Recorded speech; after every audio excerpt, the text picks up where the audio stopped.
Hello student, स्वागत है आपका एक और नए वीडियो में।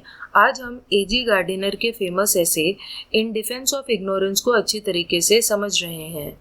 इस ऐसे में हमें गार्डिनर ने बताया है कि अगर हम इग्नोरेंट हैं, यानी अगर हमें ज्ञान नहीं है, तो इसमें कोई बड़ी बात नहीं है, क्योंकि किसी भी इंसान के लिए सारा ज्ञान हासिल कर पाना इम्पॉसिबल है, क्योंकि ज्ञान तो अनंत है, वो कभी भी ख़त्म नहीं होता। और इसीलिए हम जितना भी ज्ञान हासिल कर पाएं उसी में हमें संतुष्ट रहना चाहिए। तो चलिए अब हम लोग इस ऐसे की समरी को और समझते हैं। A young man once asked the author what books he should study to become as knowledgeable as him.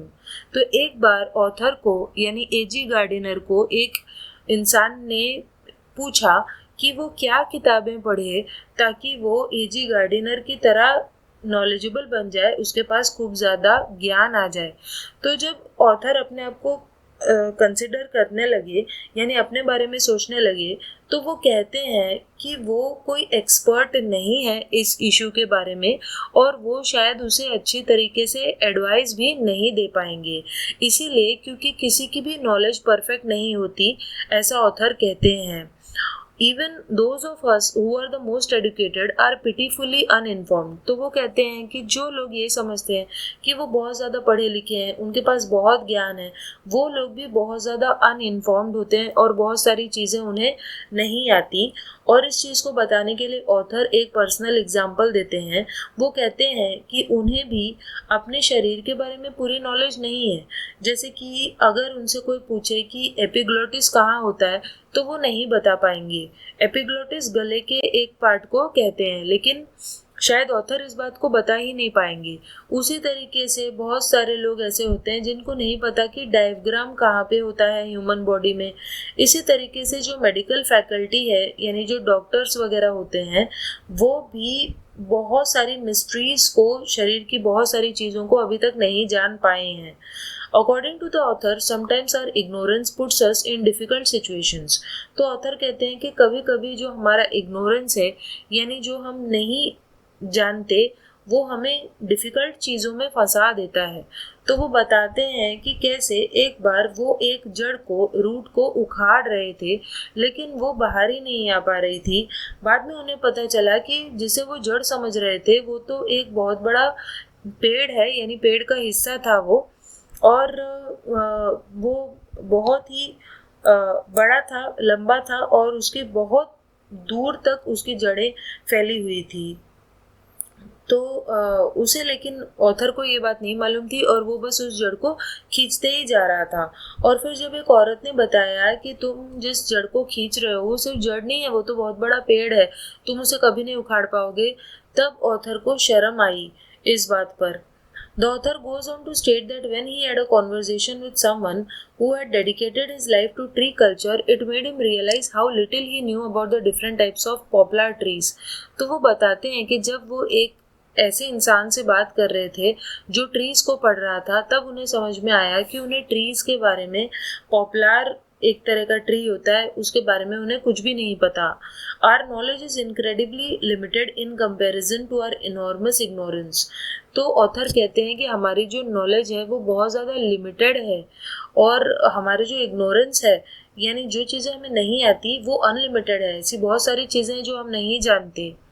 तो वो कहते हैं कि हमारी जो नॉलेज है वो एक मोल हिल के समान है, यानी वो तो बहुत ही छोटे से हिल की तरह है, लेकिन जो हमारा इग्नोरेंस है, यानी जो हम नहीं जानते, अज्ञान है जो हमारा, वो एक बड़े से पहाड़ की तरह है। हमारा अज्ञान एक बड़े से पहाड़ की तरह है, और इसीलिए अगर हमें अपने ज्ञान पर बड़ा घमंड है तो उसका कोई फ़ायदा नहीं है।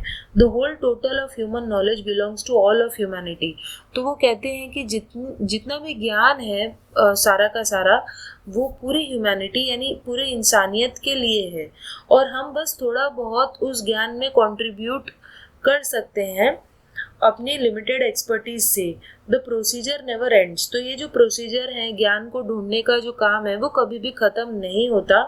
The entire amount of knowledge will continue to grow as a result of our pursuit of knowledge. तो ये जो नॉलेज को बढ़ाने का काम है, वो चलता ही रहेगा, इसीलिए क्योंकि हम लोग नॉलेज को ढूंढ रहे हैं और इसीलिए नॉलेज बढ़ती ही जाएगी। इस नॉलेज के जो राइटफुल ओनर हैं वो गॉड है, यानी ये जो सारा ज्ञान है वो भगवान से आता है और भगवान ने ही हमें परमिट किया है, यानी परमिशन दी है इस नॉलेज को यूज करने के लिए। Because art is extensive and time is limited. तो क्योंकि ये जो कला है, ये ज्ञान है, वो अनलिमिटेड है, लेकिन हमारा टाइम लिमिटेड है, इसीलिए हम सारे ज्ञान को कभी नहीं समझ पाएंगे और इसीलिए हम जितना भी ज्ञान हमें मिल जाता है उसी से हमें संतुष्ट रहना चाहिए, कंटेंट रहना चाहिए।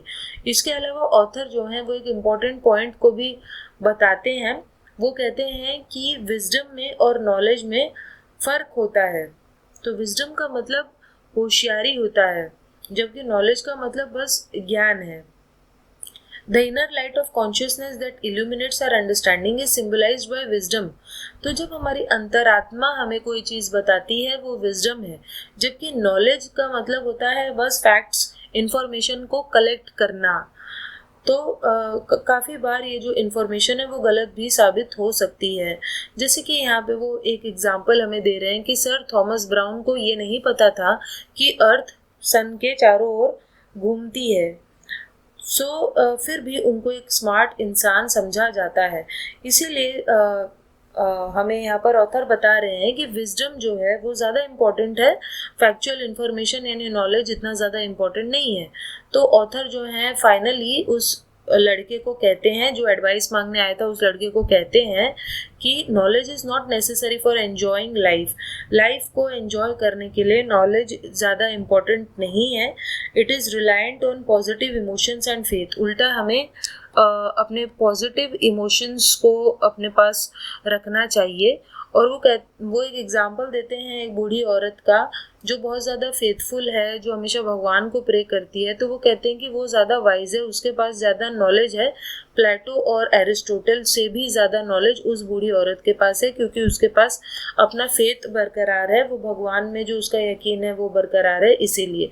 तो इस तरीके से जो एजी गार्डिनर हैं वो बहुत सारे एग्जाम्पल्स दे के हमें बता रहे हैं कि कैसे नॉलेज से ज़्यादा इम्पोर्टेंट होता है फेथ और विजडम। यहीं पर जो हमारा ऐसे है वो ख़त्म हो जाता है। आई होप आपको समझ में आया होगा, और फिर भी इससे रिलेटेड कोई डाउट है तो आप कमेंट करके पूछ सकते हैं।